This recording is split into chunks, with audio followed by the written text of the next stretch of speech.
महान शक्तिशाली, अत्यंत घोर पराक्रमी, रण में शत्रुओं का भय बढ़ाने वाले, जिनके क्रोधाग्नि से शत्रुओं का संपूर्ण नाश हो जाए, जो इस दृष्टि और सृष्टि दोनों के पालनहार हैं, एवं समुद्र मंथन से निकले हालाहल विष को पीकर उसका अंत कर देने वाले महादेव शंभु भी जिनके पुजारी हैं, जो सबके रोमावलियों के छिद्रों में भी रहते हैं, वैसे रघुकुल भूषण दशरथ एवं कौशल्या नंदन और मेरे आराध्य भगवान प्रभु श्री राम के चरणों में मेरा कोटि कोटि प्रणाम। नमस्कार, जय श्री राम। मैं हूँ विष्णुकांत पांडे। मित्रों, आजकल न जाने कितने सवाल लोग प्रभु श्री राम के चरित्र और उनके जीवन पर उठा रहे हैं। उनके अस्तित्व को नकारा जा रहा है। उनके जीवन पर लिखे हुए रामायण और रामचरितमानस को कल्पना की उड़ान बताया जा रहा है। ये बताने का सिद्ध किया जा रहा है कि राम एक काल्पनिक कहानी के पात्र के अलावा और कुछ नहीं है।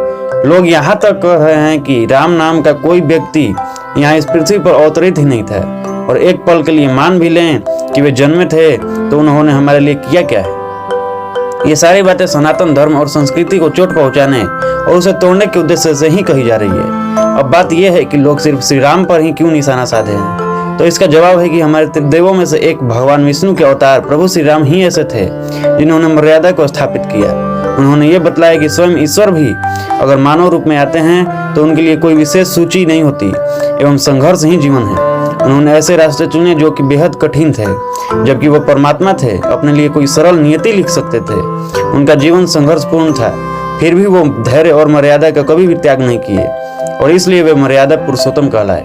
अगर हिंदू विरोधी सनातन धर्म को समाप्त करना चाहते हैं तो उनको सबसे पहले सबके हृदय में बसने वाले पुरुषोत्तम भगवान प्रभु श्री राम को हमारे हृदय से निकालना होगा, जो कि वो बखूबी से कर रहे हैं। आप लोगों ने कई सारी हिंदू विरोधी बातें सुनी होगी। हमें फूट डालने के लिए ये लोग जाति का भी सहारा लेते हैं, हमें अलग अलग विचारों से भड़काते हैं, धर्म परिवर्तन करने का प्रलोभन भी देते हैं, पर सनातन धर्म पर इन षड्यंत्रों का तनिक मात्र भी प्रभाव नहीं पड़ता है। मेरे इस वीडियो का उद्देश्य सिर्फ श्री राम के जीवन पर उठाए गए सवाल का जवाब देना ही नहीं है, बल्कि उनके जीवन में घटित घटनाओं, उनके संघर्षों और उनके त्यागों को आपके समक्ष प्रस्तुत करना भी है। और एक बात की मैं कभी नहीं कहता कि मेरे वीडियो आप शेयर करो, पर आज मैं कहूंगा, और वो भी इसलिए ताकि इसके बाद और कोई कलियुगी राक्षस प्रभु श्री राम के अस्तित्व पर प्रश्न चिन्ह न खड़ा कर दे। तो आप सभी से अनुरोध है कि ज्यादा से ज्यादा इस वीडियो को दूसरे लोगों और दूसरे सोशल मीडिया प्लेटफॉर्म पर साझा करें। धन्यवाद। तो आइए श्री राम पर उठे सारे प्रश्नों का उत्तर के साथ मैं आपको लेकर चलता हूं प्रभु श्री राम की जीवन यात्रा पर। यह यात्रा एक युद्ध था जो उनके ही विरुद्ध था। भगवान विष्णु के अवतार प्रभु श्री राम का जन्म चैत्र मास के 9वीं तिथि को पुनर्वसु नक्षत्र में अयोध्या के राजा दशरथ की 3 पत्नियों में से एक कौशल्या के गर्भ से हुआ था। थे वो भगवान पर उनमें अभिमान कहाँ था, नारायण के थे अवतार, वो अपनी शक्तियों से अनजान कहाँ था। उनकी मर्यादा और संस्कार तो देखो, निर्जीव पड़े शिव धनुष को भी आदर समेत प्रणाम करते हैं, सबरी के जूठे बेर को भी प्रेम पूर्वक खा लेते हैं। आजकल जहाँ माता पिता का कोई आदर भी नहीं करता, पर वो अपने पिता की एक वचन के लिए छोड़ सारा सुख वैभव संपत्ति महल का, वो त्यागी पुरुष 14 वर्ष के लिए बना राजा जंगल का। वनवास से पहले त्याग दिया उन्होंने वो वस्त्र जो उन्हें अयोध्या के युवराज के रूप में प्राप्त थे। धर लिया भेष तपस्वी का ताकि रह न जाए कोई छवि राजकुमारों वाली। उनके लिए तो आभूषणों से ज्यादा पिता का आदेश ही पर्याप्त थे। उन्होंने कहा था कि सीता तुम भी मेरे साथ चलो। वो तो स्वयं ही पति वनवास का साथ चुनी। थे 14 वर्ष वनवास के, जिसमें 12 वर्ष चित्रकूट में निवास के। फिर पंचवटी से सीता हरण हो गई, दोनों भाइयों की विपदा गहन हो गई, पीड़ा भी असहन हो गई। फिर भी शक्तियों के रहते हुए वो कुछ न कर सके। चातुर्मास बीत जाने पर ही वे सीता का खोज किए। बोलो, क्या तुम ऐसा धैर्य रख सकते हो?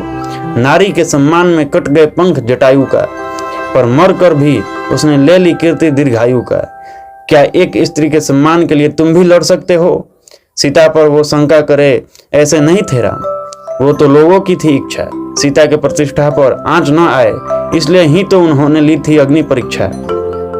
शक्तिमान होने के बावजूद 3 दिवस तक पंथ मांगते रघुपति सिंधु किनारे। बैठे पढ़ते रहे छंद अनुनय के प्यारे प्यारे। उत्तर में जब एक नाद भी उठा नहीं सागर से, उठी अधीर धधक पौरुष की आगे राम के सर से। सिंधु देह धर त्राहि त्राहि करता आ गिरा शरण में, चरण पूज दासता ग्रहण की बंधा मूढ़ बंधन में। सच पूछो तो सर में ही बसती है दीप्ति विनय की, संधि वचन संपूज्य उसी का जिसमें शक्ति विजय की। कैकेयी भी कहाँ सुखी थी, वो तो सर्वदा से राम नाम की भूखी थी।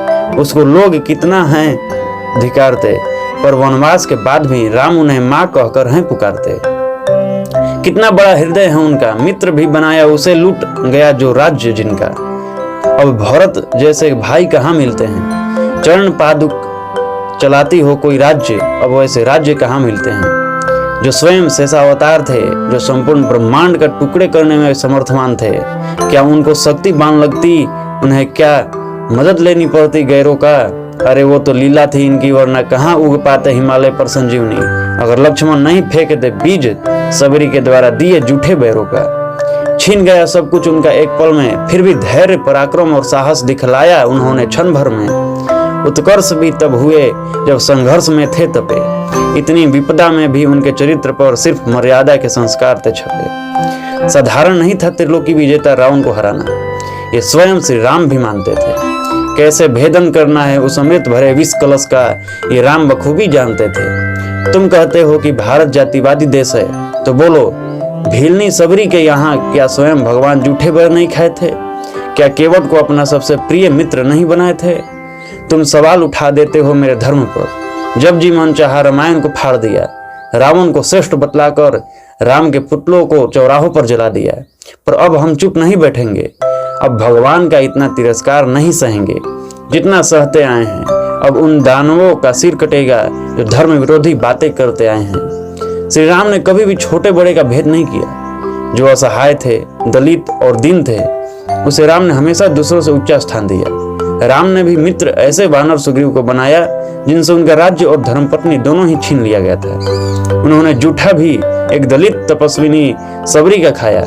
उन्होंने अपने दरबार में सबसे ऊंचा आसन केवट और निषाद राज को दिया जो पिछड़ी जाति के थे। जब श्री राम ने रावण को मारा और वो जब जमीन पर गिरा, तब श्री राम ने कहा कि आप ब्रह्मा के अंश से हैं, प्लत्स्य के नाती और विशेषरवा के पुत्र हैं। आप महान पंडित हैं, मैं आपको प्रणाम करता हूँ।